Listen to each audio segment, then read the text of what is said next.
Hyperion Materials and Technologies is ready to support you in customizing rotary die cutters for your high-speed, high-volume cutting needs.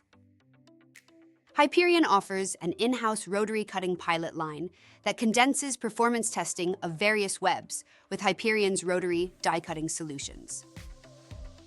Hyperion's rotary cutting pilot line offers the ability to test new web materials, like copper for battery production and paper for food packaging. Process parameters can be adjusted and tested to your specifications, and innovative rotary cutting solutions can be tested with your specific web.